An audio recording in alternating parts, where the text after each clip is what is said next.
में नहीं रही, आपकी सरकार अब गिर गई है। ऐसे में मुख्यमंत्री नीतीश कुमार ने आपकी सरकार का साथ छोड़ दिया। तेजस्वी यादव जी अब उप मुख्यमंत्री नहीं रहे हैं और नीतीश कुमार जी ने प्रेस वार्ता कर यह कहा था कि उनको जो है आप लोगों के साथ सरकार चलाने में काफी जो दबाव झेलना पड़ रहा था। आखिरकार किन बातों का दबाव था आपकी पार्टी के द्वारा उन पर? ये बात जो है, नीतीश जी जब बीजेपी को छोड़ करके आए उस समय भी ये कहे कि बीजेपी में हम दबाव महसूस कर रहे हैं, घुटन महसूस कर रहे हैं। आज भी वही बात बोल रहे हैं। ये सब कहीं कोई बात नहीं है। नीतीश जी चंद लोग, संजय झा जैसे जैसे जो है,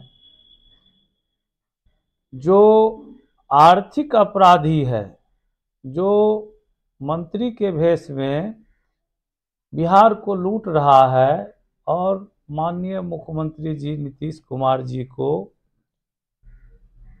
दिग्भ्रमित करके, कुछ लोग को वहां उनके पास रख करके, नीतीश जी के इर्द गिर्द जो लोग उनके सेवा में रहते हैं, फोन उठाने में या फिर खाना पानी देने में, ये लोग उसके साथ सेटिंग करके लगातार जो है षड्यंत्र ये लोग किए।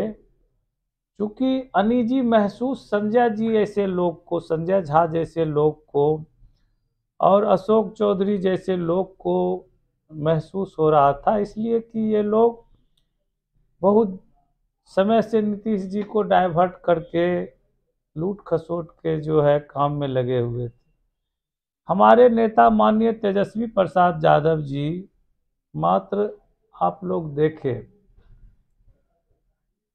17 महीना में उप मुख्यमंत्री के तौर पर काम किए और जो 17 साल में बीजेपी के साथ मुख्यमंत्री ने नहीं कर सका, यही माननीय मुख्यमंत्री नीतीश जी हैं। 2020 के चुनाव प्रचार के दौरान जब तेजस्वी जी कहा करते थे कि हम आते ही 10 लाख नौजवानों को नौकरी देंगे, बेरोजगारों को रोजगार देंगे, तो नीतीश जी कहते थे इनको ज्ञान ही नहीं है, कहाँ से पैसा लाएगा, कैसे होगा।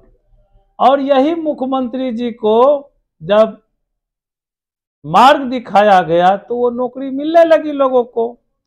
जब नौकरी मिलने लगी, 4.5 लाख लोगों को, नौजवानों को नौकरी मिला बीपीएससी के माध्यम से, शिक्षक हो और भी बहुत सारे पद पर जब नौकरी मिलने लगी बिहार में, उसका क्रेडिट आम जनता ने जब तेजस्वी यादव जी को देने लगे, चारों तरफ जब तेजस्वी जी का नाम लोग लेने लगे, बिहार के लोगों को एक उम्मीद जगी, बिहार के नौजवानों को एक उम्मीद जगी, बिहार के किसानों को एक उम्मीद जगी, बिहार के खिलाड़ियों तक को, हर क्षेत्र में जो है काम कर रहे थे तेजस्वी जी।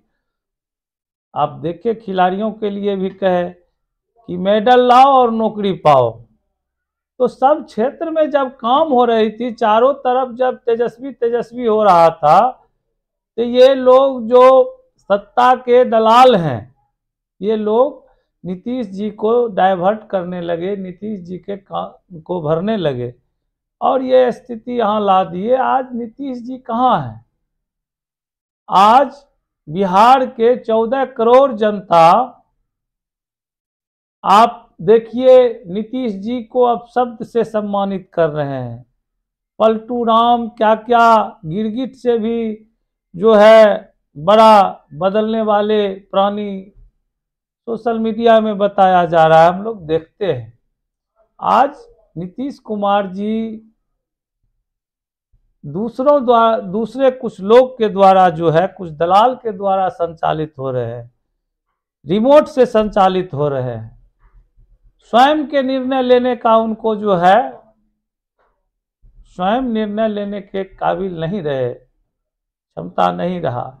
और हम तो कहते हैं बीजेपी के लोग को कि चिल्ला चिल्ला के अमित शाह जी कह रहे थे कि नीतीश जी के लिए दरवाजा बंद है, ललन बाबू दरवाजा आपके लिए, बिहार की जनता गलतफहमी में ना रहे, नीतीश के लिए दरवाजा बंद है, जदयू के लिए बीजेपी में दरवाजा बंद है। कैसे दरवाजा खोल लिए भाई? कोई चाल चरित्र है कि नहीं आप लोग का?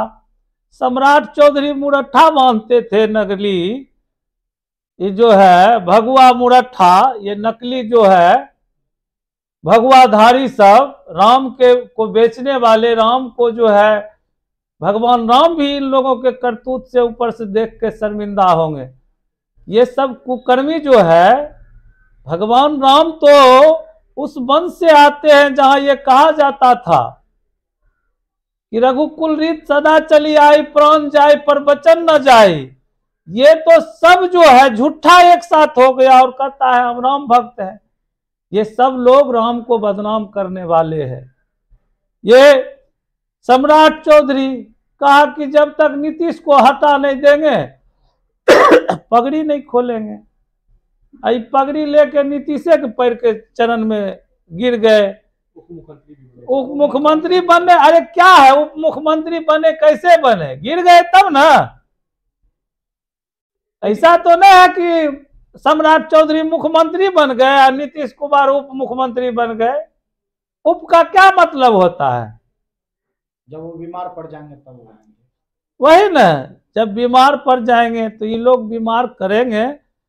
लंबा योजना बना है, नीतीश जी का अस्तित्व समाप्त करेंगे ये लोग षड्यंत्र करके। कुछ लोग तो कह रहे हैं कि जिस तरीके से शिक्षकों की बहाली हुई बिहार में, वो नीतीश कुमार के द्वारा 7 निश्चय 2 के तहत वो बहाली हुई थी, लेकिन राजद के जो लोग थे उनका क्रेडिट तेजस्वी यादव जी को देने। अच्छा, एक चीज ये कहे आप, ठीक है आप जदयू के लोग को मानिए, कोई कहे मानिए, लेकिन इस बात को भी न मानिएगा कि 17 साल से बीजेपी के साथ सरकार में थे, क्यों न दिए नौकरी, क्यों न दिया रोजगार, क्यों किसान मर रहा था, क्यों बेरोजगार और बेरोजगार हो रहा था। ये सब कहने सुनने की बात है। तेजस्वी यादव जी भी इसमें कहे थे कि हम आएंगे, हमको मौका मिलेगा तो हम नौजवानों के लिए काम करेंगे, हम बिहार के लिए काम करेंगे, अस्पताल के लिए काम करेंगे, शिक्षा के लिए काम करेंगे। तो 2024 में क्या बिहार की जनता सब कुछ देख लिए, ये लोग सब कुकर्म को देख लिए। बिहार की जनता सब कुछ समझ चुकी है। बिहार की जनता इन लोग को ऐसा जवाब देंगे। कुछ लोग कह रहे थे कि जैसे शिक्षक बहाली हो रहा है और रेलवे में कुछ बहाली है तेजस्वी यादव के द्वारा दिया जा रहा है। नहीं, बहाली तो हमेशा जो लगातार अभी आप बिहार में बहाली ही बहाली हुआ, इतना संख्या में, देश में क्या दुनिया में जो है, दुनिया में इसका तोड़ नहीं है। जो कम समय में तेजस्वी यादव जी करके दिखाए बिहार में, वो भारत में कहीं, भारत के किसी अन्य राज्य में नहीं, पूरे दुनिया में ये इतिहास है। कितना थोक भाव में और पारदर्शी तरीके से बीपीएससी के माध्यम से आप देखिए, नियोजित शिक्षक हमेशा आंदोलन करते रहते थे, उनको भी राजकर्मी का दर्जा दिए, पहले भी दे सकते थे लोग। ये काम तेजस्वी यादव जी का जो रूट मैप था, जो बिहार के विकास का मैप था, उसके अंतर्गत था और उसको लागू करवाने में तेजस्वी जी सफल हुए। अगर 2025 तक तेजस्वी यादव जी रहते तो वो 10 लाख नौकरी कहे थे, 10 लाख से बढ़ के वो 15 लाख भी हो सकता था। बिहार में खुशहाली, जो बंद चीनी मिल था उसको खोलने का काम किए। माता सीता के जन्मभूमि में का जो है निर्माण करने के लिए, जब आप देखें कि कितना 150 करोड़ का डीपीआर बना है, मोइनुल हक स्टेडियम, हर क्षेत्र में विकास में जब का जो काम होने लगा। फिलहाल तो बिहार में खेला हो गया है और सरकार गिर चुकी है। अब आपके सरकार की जो है, आपकी पार्टी की क्या रणनीति होगी आगामी चुनाव? देखिए, हम लोग हमेशा जनता के हित की बात करेंगे, करते हैं, करते रहेंगे। राष्ट्रीय जनता दल आदरणीय गरीब, कमजोर, शोषित, वंचित के नेता नायक आदरणीय लालू प्रसाद यादव जी की पार्टी है। लालू प्रसाद यादव जी हमेशा जेल जाना पसंद किए, कष्ट सहना पसंद किए, लेकिन आरएसएस और बीजेपी के एजेंडे पर चलने, उसके सामने झुकने का आज काम भी नहीं पटना किए। के ईडी कार्यालय में लालू यादव की पेशी है, उनसे पूछताछ कर रही है ईडी। क्या लग अच्छा रहा है? अच्छा, ये आपको नहीं लगता है कि ये लोग जो कुकर्म किए हैं, जो कुकर्म करके सरकार बनाए हैं, नीतीश जी पलटी मारे हैं, ये सब चीज को दबाने के लिए, डाइवर्ट करने के लिए कहीं न कहीं डर है। जो जेडीयू और बीजेपी के एमएलए हैं, कहीं न कहीं बहुत सारे एमएलए पीड़ित हैं, कष्ट में है इस निर्णय से। सर अब उस बात को दबाने के लिए, उस एमएलए के आवाज को कमजोर करने के लिए ये सब षड्यंत्र चल रहा है। अच्छा सर, क्या लगता है कि अब राजनीति में कोई चरित्र बची है क्या, कोई खूबी बची है? चरित्र सुन लीजिए, चरित्र राजनीति में आज से 500 साल पहले भी जो गंदे लोग थे, जयचंद और मीर जाफर, कौन कौन लोग थे जो सत्ता के लिए बहुत सारे चीज को जो है, बहुत चीज को ताक पर रख के, नैतिकता चरित्र सबको बेच करके राजनीति में बने, सत्ता हासिल किए। और वैसे लोग हर युग में रहे। आज भी जो है नीतीश जी जैसे लोग, हम लोग तो मानते थे कि नीतीश जी समाजवाद के गर्भ से निकला है, लेकिन ये लोग मनुवाद के गर्भ में जितना दिन पला ना, ये जो 25 साल मनुवाद के पेट में पला, नीतीश जी भी जो है भटक गए हैं। 9वीं बार लेकिन मुख्यमंत्री बनने का रिकॉर्ड बना है नीतीश। और 9वीं बार मुख्यमंत्री बनने का रिकॉर्ड भी बनाए हैं, और विश्व का सबसे बड़ा पलटी मार पलटू राम के रूप में भी ये इतिहास में दर्ज हो गए भारत के। और खास करके जब बिहार का राजनीतिक इतिहास लिखाएगा तो नीतीश जी को हमेशा जो है, हमेशा लोग ये जरूर कहेंगे कि कहीं नीतीश चचा तो नहीं बन जाएंगे। जब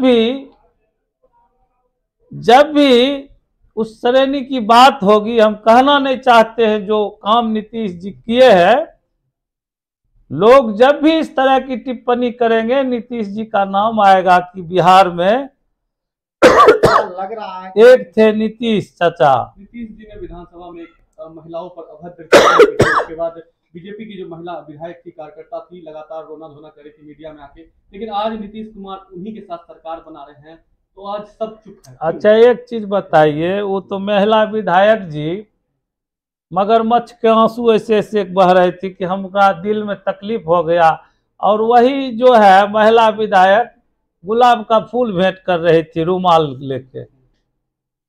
शर्म आना चाहिए लोग का। कोई चाल चरित्र है? अब क्या चाल चरित्र रहेगा जब मोदी का जो है चरित्र नहीं है, उनके सुपरमैन का।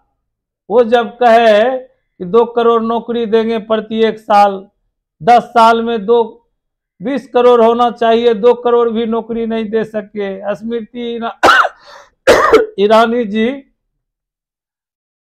नागिन डांस कर रही थी गैस सिलेंडर सर पर लेके, जिस समय गैस सिलेंडर का कीमत 360 रुपया था, कि महंगाई महंगाई डाइन कह रही थी।